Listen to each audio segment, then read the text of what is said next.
kasus kekerasan yang menimpa guru dalam beberapa tahun ini. Ini seperti puncak gunung es. Sebelum melanjutkan menonton video ini, silakan subscribe channel ini karena setiap bulannya kami akan memberikan bonus pulsa sebesar Rp100.000 untuk satu orang jika channel ini sudah mencapai 100.000 subscribe. Ada beberapa latar belakang mengapa PGRI merasa penting untuk diterbitkannya RUU Perlindungan Guru. Terkait dengan latar belakang ini, sebagaimana yang telah kami sampaikan dan tadi Ibu Ketum juga menyampaikan, ini berangkat dari maraknya kasus kekerasan yang menimpa guru dalam beberapa tahun ini.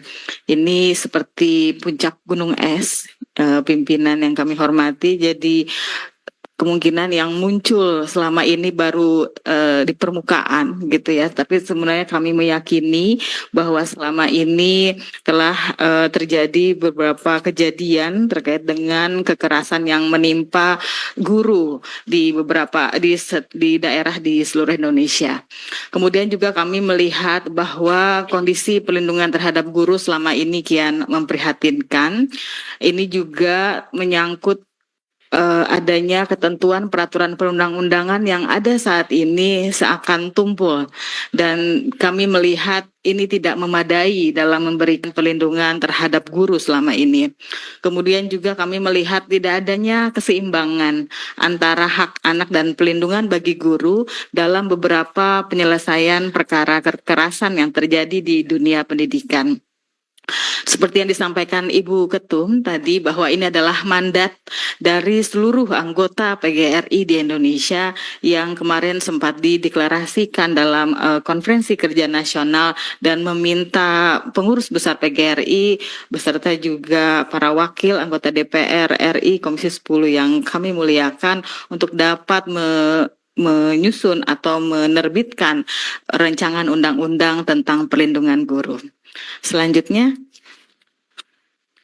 ini kami sampaikan bahwa ada juga mandat konstitusi yang kami lihat bahwa perlindungan terhadap guru merupakan bagian dari mandat konstitusi yang kita harapkan menjadi dasar bagi penyusunan rancangan undang-undang perlindungan guru.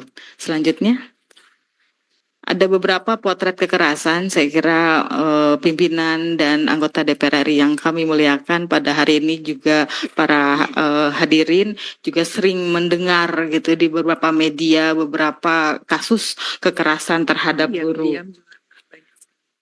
Iya, dan juga beberapa potret kekerasan terhadap guru yang memang muncul di permukaan dan menjadi perhatian media. Selanjutnya, ada juga beberapa catatan potret kekerasan terhadap guru. Mohon izin pimpinan dan anggota Komisi 10 yang kami hormati. Jadi PGRI telah mengembangkan database terkait dengan beberapa kasus kekerasan yang dialami di beberapa daerah oleh anggota PGRI se-Indonesia. Dari hasil database ini memang mohon izin kami belum sampaikan di sini karena memang belum semua data masuk, tapi mohon izin nanti kami akan serahkan menyusul untuk menjadi dasar pertimbangan pimpinan dan anggota Komisi 10 untuk mempertimbangkan betapa besarnya atau betapa maraknya kekerasan terhadap guru di dunia pendidikan yang kita alami. Salah satu contohnya di Kabupaten Bogor, ada yang sudah melaporkan di database kami ada 97 kasus ya selama 2024. Itu baru satu kabupaten. Tentunya ada semua provinsi di seluruh Indonesia yang merupakan anggota PGRI juga saat ini mulai mengisi database tersebut, dan kiranya dapat kami sampaikan menyusul kepada pimpinan dan anggota DPR di Komisi 10. Selanjutnya, terkait dengan kondisi perundang-undangan yang ada saat ini, beberapa wacana publik memang menyampaikan bahwa sudah ada banyak peraturan perundang-undangan yang mengatur tentang perlindungan guru. Misalnya di ketentuan Undang-Undang 20 tahun 2003 di Sisdiknas, kemudian di Undang-Undang nomor 14 tahun 2005, kemudian juga ada peraturan pemerintah 74 tahun 2008, telah ada juga putusan Mahkamah Agung nomor 1554 yang dalam putusan terkait dengan kasus Saifuddin itu juga menyatakan bahwa guru tidak dapat dipidana dalam menjalankan tugas di dunia pendidikan. Dalam putusan itu juga jelas dicantumkan amarnya. Namun demikian, meski ada juga terakhir yang kami terima, yaitu keputusan Dirjen Guru dan Tenaga Pendidikan yang baru diterbitkan tahun 2024 tentang petunjuk teknis pelindungan pendidik dan tenaga kependidikan dalam pelaksanaan tugas. Namun demikian, fakta di lapangan yang kami hadapi selama ini dalam menangani kekerasan terhadap guru di dunia pendidikan, kami melihat bahwa peraturan perundang-undangan yang ada cenderung tidak bergigi dan juga dalam menjamin perlindungan terhadap guru. Kami juga menghadapi fakta bahwa aparat penegak hukum hampir tidak pernah menggunakan ketentuan perlindungan guru dalam penanganan kasus yang melibatkan guru. Selain itu juga ketentuan peraturan yang ada juga tidak mencantumkan sanksi pidana terhadap pihak-pihak yang tidak adanya sanksi pidana terhadap pihak-pihak yang tidak memberikan perlindungan terhadap guru berdasarkan ketentuan peraturan perundang-undangan yang ada. Selain itu juga jaminan perlindungan dalam ketentuan peraturan perundang-undangan yang ada juga tidak memberikan perlindungan guru apabila guru sebagai terlapor, sebagaimana yang telah terjadi kepada Ibu Supriani beberapa bulan terakhir gitu ya, karena yang bersangkutan sebagai pelapor. Ketentuan peraturan perundangan hanya menempatkan guru apabila ia sebagai korban.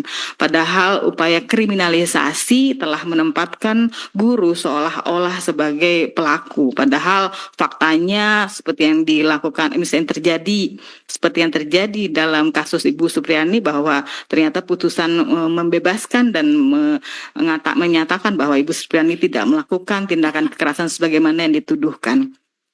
Selain itu juga jaminan perlindungan terhadap guru belum secara jelas diatur secara teknis dan rinciannya. Jadi hanya ada jaminannya, tetapi teknis di lapangan bagaimana hukum acara dan lain sebagainya itu tidak diatur secara jelas.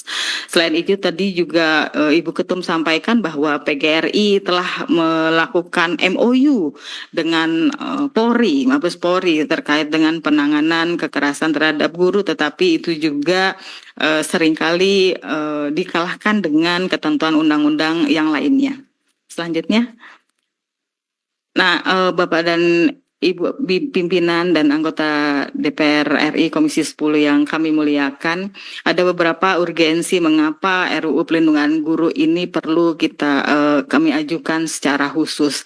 Yang pertama, tentu kita berharap adanya rasa tenang dan nyaman bagi guru sebagai tenaga pendidik dalam menjalankan tugas dan kewenangannya.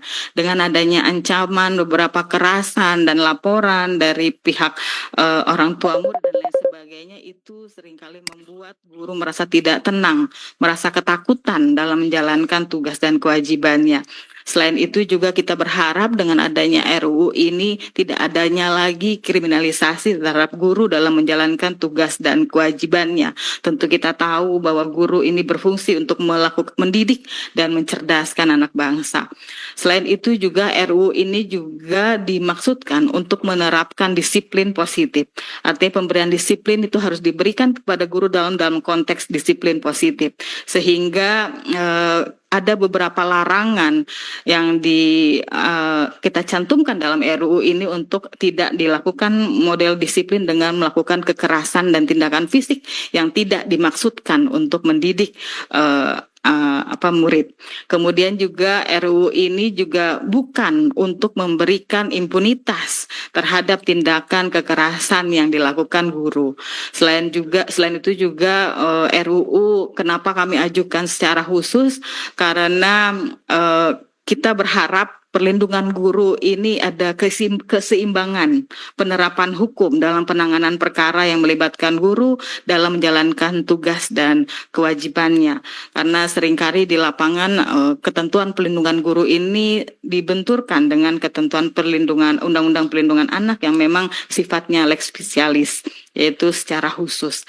Selain itu juga terakhir kami berharap adanya jaminan hukum secara khusus terhadap pelindungan guru, profesi guru, sehingga profesi guru menjadi profesi yang diminati, bukan lagi profesi yang menyeramkan gitu ya. Udah kesejahteraannya masih diperjuangkan, kemudian juga sekarang mengalami ancaman. Ini yang kita khawatir masa depan profesi guru ini menjadi profesi yang tidak diminati oleh anak muda. Selanjutnya, nah ini ada beberapa peraturan daerah yang kami himpun.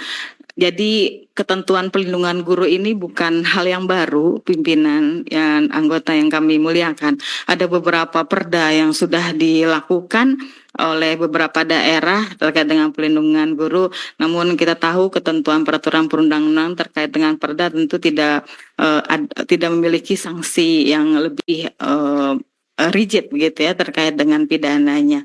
Tapi ini sudah diinisiasi dan menunjukkan bahwa perlindungan terhadap guru merupakan satu hal yang fundamental gitu ya, dan terjadinya kekerasan terhadap guru merupakan sesuatu yang perlu diperjuangkan dan harus mendapatkan ketentuan peraturan yang lebih khusus. Selanjutnya, nah ini adalah pokok-pokok RUU Perlindungan Guru.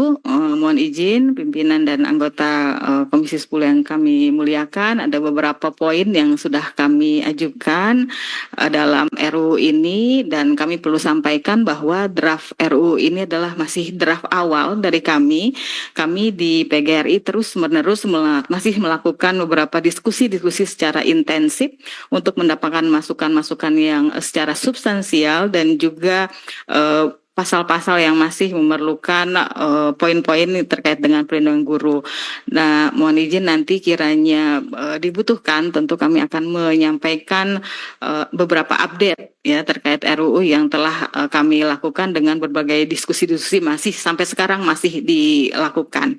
Ada beberapa hal yang menjadi pokok-pokoknya terkait dengan tujuan mengapa perlindungan guru itu diperlukan, kemudian prinsip-prinsip, hak dan kewajiban guru. Saya kira ini juga sudah banyak tetapi perlu kita tekankan dalam RUU ini. Selain itu juga wewenang, kewajiban dan tanggung jawab pemerintah daerah, kemudian kedudukan guru, pelaksanaan perlindungan guru, ada larangan, pembinaan, pengawasan dan pengendalian, sanksi administratif dan ketentuan pidana.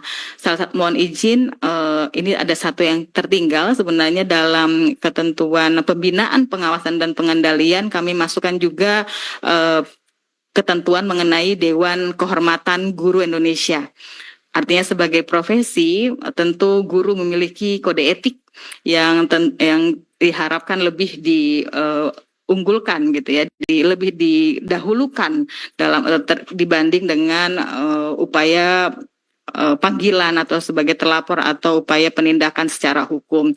Nah, ini juga kita masukkan sebagai bagian dari upaya awal atau upaya yang kita dahulukan sebelum dilakukannya penindakan secara hukum melalui Dewan Kehormatan Guru Indonesia.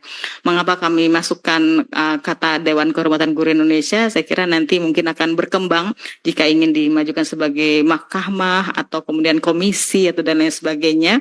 Bukan dalam hal kita ingin membuat satu lembaga baru, tetapi Dewan Kehormatan ini salah satu hal yang sangat penting untuk menilai ada tidaknya pelanggaran kode etik yang dilakukan oleh guru dalam setiap kejadian sebelum menetapkan guru sebagai tersangka atau sebagai terlapor. Terakhir, Ini harapan guru Indonesia seperti yang tadi Ibu pimpinan sampaikan bahwa sudah dilakukan, sudah menetapkan prolegnas Undang-Undang Sisdiknas. Tentunya kita berharap ada beberapa harapan dari guru Indonesia yang kami sampaikan melalui pengurus besar PGRI. Dan tentu kita berharap RUU Perlindungan ini akan menjadi prioritas program legislasi nasional dan menjadi undang-undang inisiatif DPR. Kemudian juga kita berharap ada pengaturan khusus yang ditujukan untuk mencegah kriminalisasi terhadap guru dan mengatasi kekerasan dan intimidasi baik secara fisik maupun verbal kepada guru-guru.